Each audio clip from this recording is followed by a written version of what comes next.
តែយើងអាចនឹងបើកការវាយប្រហារមុនទេលោកតាបើថៃនៅតែអឺចូលនឹងរាយលុះបន្លាបែបនេះឥឡូវនេះបោកគ្រាប់បែក2គ្រាប់ធ្វើឲ្យទាហានយើងរបួសស្រាល3នាក់ហើយលោកតាចាំខ្ញុំជម្រាបណាកូនណាឥឡូវនេះចាំខ្ញុំជម្រាបមួយចាំតាប្រាប់ហើយចាឯងយកទៅគិតមើលប្រទេសយើងមាន20លាននាក់អូខេទំហំខ្សែទឹកកាច់យើងវា50,000លានប្រទេសវាមាន70លាននាក់ទំហំខ្សែទឹកកាច់វាប្រហែលជា400,000លាននឹងមួយទៀតវណ្ណៈកណ្ដាលរបស់វាធំជាងយើងចំនួនមនុស្សវណ្ណៈកណ្ដាលណាវាធំជាងយើងចំនួនសេដ្ឋីវាប្រាក់ពាន់លានយើងអត់មានឈ្មោះទេវាមានមនុស្សអាចមានពាន់លានប៉ុន្តែអត់មានឈ្មោះទេខ្មែរយើងសេដ្ឋីពាន់លានអាច5នាក់អីប៉ុណ្ណឹងតែវាសេដ្ឋីពាន់លានវា26នាក់អញ្ចឹងយើងគិតពីទំហំ GDP យើងគិតពីចំនួនប្រជាជនយើងគិតពីទំហំនៃវណ្ណៈកណ្ដាលយើងគិតពីចំនួនសេដ្ឋីប្រាក់ពាន់លានយើងឃើញថាសង្គ្រាមលើកលែងតែជៀសមិនរួចបានយើងច្បាំងណាចៅបើជៀសរួចគឺដាច់ខាតយើងអត់ច្បាំងទេព្រោះក្នុងរយៈពេលវែងយើងវាយចាញ់វាក្នុងរយៈពេលវែងយើងវាយចាញ់វាពីព្រោះនៅពេលដែលយើងវាយវាដីវាធំជាងយើងអាចបំផ្លាញភ័ក្រខាងកើតវាតែវាអាចបំផ្លាញប្រទេសយើងទៅមូលបើយើងវាយវាឈ្នះបាន5ខែវាអាចនឹងទប់យើងបានដល់5ឆ្នាំទឹកលុយសេដ្ឋកិច្ចកម្លាំងវាបើវាបំផ្លាញសន្តិសុខសមុទ្រយើងនាំតំណែងអត់ចាញ់ទេតែបើយើងបំផ្លាញសន្តិសុខសមុទ្រវានៅសល់សមុទ្រមួយទៀតនៅខាងលិចគឺសមុទ្រអាដាម៉ាន់វានៅនាំតំណែងចាញ់ដោយការគិតគូររបៀបនេះរាជរដ្ឋាភិបាលគាត់មិនចង់ធ្វើសង្គ្រាមនឹងទេចំណែកពួកអាកុលអាស័យ$23ឯឆ្កាច់តប៉ែឆ្កោកកណ្ដឹងស្ញួយវាជាមនុស្សឲ្យដៃសៀមវាមិនមែនជាមនុស្សការពារខ្មែរទេវាធ្វើអ្វីដើម្បីឲ្យលោកហ៊ុនសែនហៅវាចូលស្រុកព្រោះវាចង់មេវាអាកុលអាស័យចង់ចំណាយពេលចុងក្រោយដើម្បីរកស៊ីបន្តិចបន្តួចដោយបំរើលោកហ៊ុនសែនរីឯបរិវាររបស់ពួកវានិងប្រព័ន្ធផ្សព្វផ្សាយរបស់អា$23កុលអាស័យឯឆ្កាច់តប៉ែឆ្កោកកណ្ដឹងស្ញួយពួកវាគ្មានចក្ខុវិស័យទេ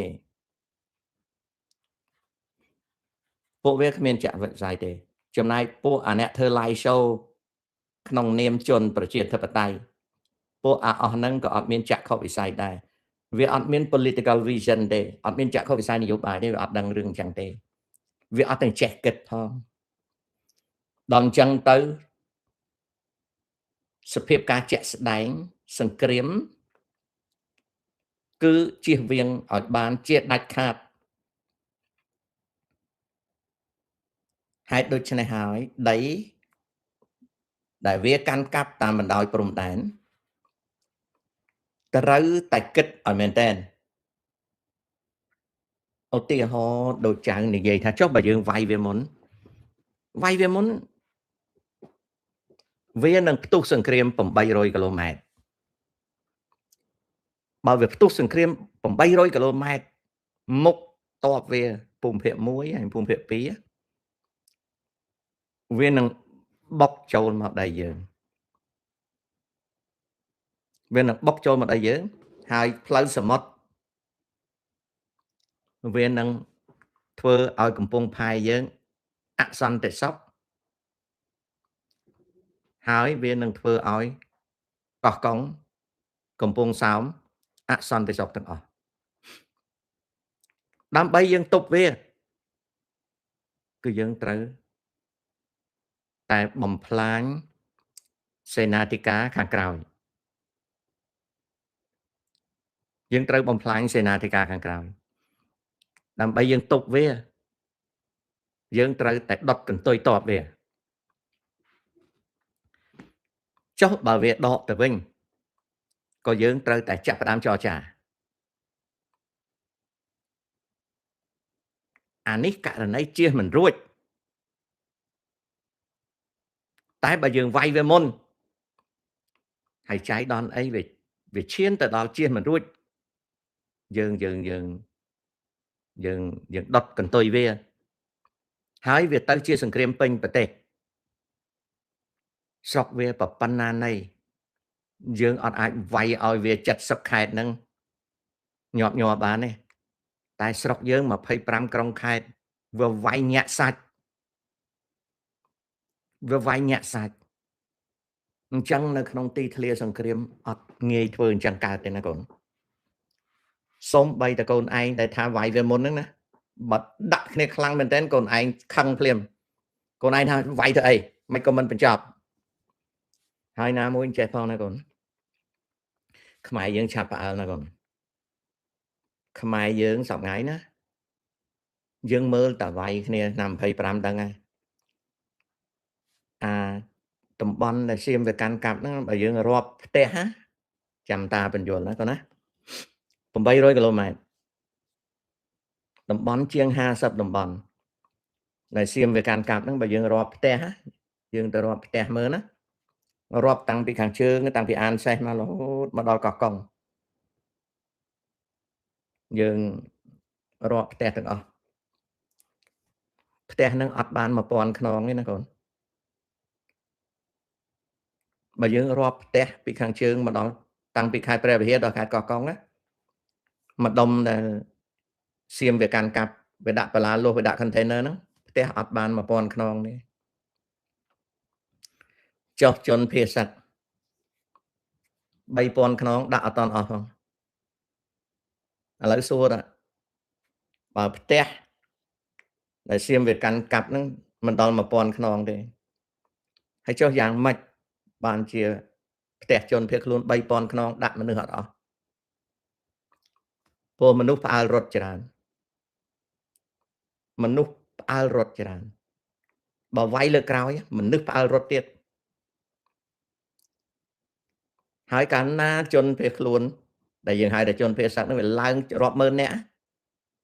វាចលាចលខេត្តបាត់ដំបងខេត្តសៀមរាបខេត្តព្រះវិហារខេត្តបន្ទាយមានជ័យខេត្តកោះកុងចលាចលបើវាចលាចលព្រះវិហារបន្ទាយមានជ័យបាត់ដំបងបៃលិនពោធិ៍សាត់កោះកុងសៀមរាបវាចលាចលយ៉ាងតិច10ខេត្តយើងមាន25ខេត្តក្រុងបើវាចលាចលយ៉ាងតិច10ខេត្តមានន័យថាចលាចលពាក់កណ្ដាលប្រទេសអញ្ចឹងសេដ្ឋកិច្ចយើងវានេះហេតុនេះហើយបានជារាជការមិនមែនមាត់ស្អុយដោយពួកអកុលអាស័យមិនមែនមាត់ស្អុយហើយខួរក្បាលស្អុយដោយពួកអ្នកប្រជាធិបតេយ្យចេញ show ទេអ្នកប្រជាធិបតេយ្យចេញ show ខួរក្បាលវាអត់ប្រជាធិបតេយ្យទេគ្រាន់តែវាដាក់ស្លាកថាវាប្រជាធិបតេយ្យចេញ show វាមានគិតអញ្ចឹងណាចំណាំមើលពួកអាធ្វើ show ទាំងអស់ហ្នឹងណាទី1វាចេះរិះគន់ទី2វាឲ្យដៃសៀមទី3វាអត់ចេះសេដ្ឋកិច្ចទេអាកឹមសុកគេកំពុងទៅសេមួយអាកឹមសុកគេទៅសេថ្ងៃនេះគេសេចេញមកហ្នឹងអាកឹមសុកអ្នកនាំពាក្យឯឆ្កាច់គេទៅសេមួយចេញមកគេទៅសេកាលពី2ម៉ោងមុនគេថាអ្នកជំនាញសេដ្ឋកិច្ចបស្ចិមប្រទេសធ្លាប់និយាយថាបើគ្មានរដ្ឋបហារបស់លោកហ៊ុនសែន5-6កក្កដា97នោះទេសេដ្ឋកិច្ចពលរដ្ឋខ្មែរនឹងដើរទាន់ម៉ាឡេស៊ីក្នុងរយៈពេល20ឆ្នាំឥឡូវ29ឆ្នាំហើយ សួរថាអាកឹមសុកទៅសេហ្នឹងវាចេះសេដ្ឋកិច្ចទេវាអត់ចេះនឹងហើយអាមនុស្សអត់ចេះសេដ្ឋកិច្ចហ្នឹងគឺគិតអីក៏ដោយគឺឲ្យដៃសៀមរហូតគិតស្អីក៏ឲ្យដៃសៀមដែរអញ្ចឹងហើយបានពួកតប៉ែឆ្កោកអស់នេះឲ្យតែដៃសៀមទេចំណែកអ្នកចេញចូលដតៃទៀតអូយវាចេះរៀបរាប់អីទាំងអស់តែអត់ចេះសេដ្ឋកិច្ចច្បាំងគិតសេដ្ឋកិច្ចណាអញ្ចឹងត្រឡប់ទៅចៅដែលសួរថាចុះបើវាយវាមុនវានឹងបុកចូលមក800គីឡូម៉ែត្រពីជើងមកត្បូងបើវាបុកខ្លាំងគឺយើងត្រូវតែដុតកន្ទុយតបវាបើយើងដុតកន្ទុយតបវាសង្គ្រាមធំមកជាហៀងស្រុកខ្មែរប្រជាជនខ្មែរយើងដែលអត់ច្បាំង30ឆ្នាំមកហើយនេះផ្អើលចុយម៉ាយហើយណាមួយទៅប្រជាជនយើងខ្សោយជាងគេបំផុតរឿង Facebook នេះឯងឲ្យតែរបស់ណានិយាយកុហកប្រជាជនយើងជឿភ្លាមហើយរបស់ណានិយាយពិតប្រជាជនយើងអត់ជឿទេពេលហ្នឹងស្រុកយើងចលាចលភ្លាមអញ្ចឹងហើយរាជការត្រូវធ្វើអីត្រូវប្រយ័ត្នណាប់បានទេឥឡូវពួកអាចង់ឲ្យរដ្ឋាភិបាលរលំខ្ញុំសួរចៅឯងទាំងអស់ចង់ចៅឯងចូលចិត្តហ៊ុនសែនហ៊ុនម៉ាណែតឬក៏ចៅឯងមិនចូលចិត្តខ្ញុំសួរថាចៅឯងចង់ឲ្យរដ្ឋាភិបាលកម្ពុជារលំទេចង់ឲ្យសង្គ្រាមផ្ទុះឡើងរដ្ឋាភិបាលរលំទេអត់ទេមនុស្ស300ផ្លាយអ្នកកំពុងមើលនឹងអត់មាននរណាមួយចង់ឲ្យរលំទេព្រោះហ៊ានតែរលំទៅស៊ីអាចបាត់ម្នាក់ស៊ីអាចឆ្កែបាត់ម្នាក់ស៊ីអាចឆ្កែបាត់ចុះអាកុលអាស័យវាស៊ីអាចឆ្កែទេអត់ទេចុះអាកម្មសុកស៊ីអាចឆ្កែទេអត់ទេចុះអាអ្នកប្រជាធិបតេយ្យដែល live show ចាញ់មកខ្វើយហ្នឹងអាពួកហ្នឹងស៊ីអាចឆ្កែទេអត់ទេចុះតើសុកស៊ីអាចឆ្កែទេអត់ទេពួកចៅឯងហ្នឹងហើយរត់ចុយមកហើយអញ្ចឹងអាតាជេមសុកហ្នឹងវាគិតចៅឯងអាតាជេមសុកនេះវាគិតអាតាជេមសុកនេះវានិយាយអីក៏ដោយវាមានពេលវានិយាយវារិះគន់រដ្ឋាភិបាលប៉ុន្តែវាទេអ្នកគិតចៅឯងចៅឯងរកក្បាលអាអ្នកធ្វើ show ក្រៅស្រុកនោះមានអាណាគិតមានអាណាទៅគិតនឹងជីវិតចៅឯងមានអាណាទៅគិតជីវិតវៀងវ៉ាន់ទិញត្រូវខានលក់សាច់ជ្រូករត់ឲ្យចុយតម្រាយអត់មានអីស៊ីណាអាសាច់ជ្រូកក៏មិនបានលក់អាទឹកនោមផ្អែមក៏កើតអាក្រក៏ក្រអត់លុយរត់ទៅណារត់ទៅស្រុកយួនវិញយួនវាធាក់ត្រឡប់មកវិញឈ្មោះវៀងវ៉ាន់ទិញក៏ដោយឈ្មោះវៀងកោថាច់ក៏ដោយឈ្មោះវៀងងង៉ែក៏ដោយឈ្មោះអាន់អែមក៏ដោយវាធាក់មកវិញវាអត់ឲ្យចូលស្រុកវាទេរត់ឲ្យចុយតម្រាយមកខាងត្បូងធ្លាក់សមុទ្រទៅខាងជើងជួបឡាវ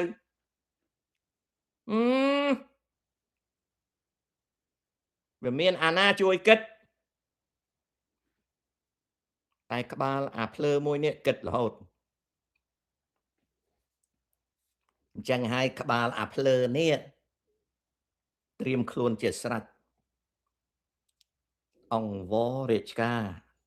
ឲ្យប្រុងប្រយ័ត្នខ្លាចសៀមវាវាយលើកទី2ទប់វាមិនជាប់នឹងទី1ទី2បើទប់វាជាប់ដុតកតុយវាក៏ត្រូវប្រយ័ត្នខ្លាចវាផ្ទុះសង្គ្រាមធំបើយើងកាត់កតុយវាឲ្យវាដកក្បាលតបហើយយើងចរចាបានតែបើសិនណាជាជ្រុលឧទាហរណ៍ថាវាសម្រាប់ខ្លាំងបុកមកលើដៃយើងត្រូវវាយកំតិចថាមពលវាចោលសួរថាយើងវាយបានទេបានបច្ចុប្បន្នយើងមានសមត្ថភាពកំតិចថាមពលវាចោលចុះបើយើងកំតិចថាមពលវាចោលសង្គ្រាមពេញប្រទេសតើខាតតែចំណេញខាតកណ្ដួយមកពួកអកុលអាស័យវាមានឈឺក្បាលអីវាអាកឹមសុកគេចាំតាំងពីកូនវាទៅអូខេចំណែកអកុលអាស័យវាសពសបាយចំណែកពួកអរត់មកយកសញ្ជាតិនៅក្រៅប្រទេសនេះវាសពសបាយណាហើយឧបមាថាវាយគ្នា24ម៉ោងរដ្ឋាភិបាលអាលំសួរថាមុខអាកើតស្រែងអស់ហ្នឹងវាទៅកាន់ណាទេអត់ទេ ពួកអាកើតស្រែងអស់នេះអត់មានអាណាមួយទៅកាន់អំណាចទេទាំងអាអ្នកឡាយសូប្រជាធិបតេយ្យទាំងអាវិទ្យុទូរទស្សន៍ប្រជាធិបតេយ្យទាំងអាពួកកុលស័យទាំងអាពួក23ដុល្លារឯឆ្កាច់អត់មានអាណាទៅកាន់អំណាចទេបើ24ម៉ោងរដ្ឋាភិបាលនៅស្រុកខ្មែរអាលំភ្លឹបអ្នកណាមករៀបរដ្ឋាភិបាលឆ្លើយមើលឥឡូវថាសង្គ្រាមផ្ទុះទៅចៃដន្យនេះវាថងខ្លួនអាលំរដ្ឋាភិបាលត្រូវហើយចិនដាគុណសួរថាមុខអាកុលស័យនឹងវាទៅបង្កើតរដ្ឋាភិបាលមុខអាកម្មសក់នឹងទៅបង្កើតរដ្ឋាភិបាលមុខអា23ដុល្លារតបែឆ្កោកណ្ដាញស្ញួយឯឆ្កាច់នឹងទៅហ៎អត់ទេវាអត់មានអាណាទៅទេហើយចុះអាអ្នកវិភាគប្រជាធិបតេយ្យនឹងទៅហ៎ហើយចុះអាចេមសក់ដឹងតែអត់ទៅហើយអញទៅងាប់អីបានកើតមហារាជនោះប៉ុន្តែអាចេមសក់វាគិតមនុស្សនៅស្រុកខ្មែរ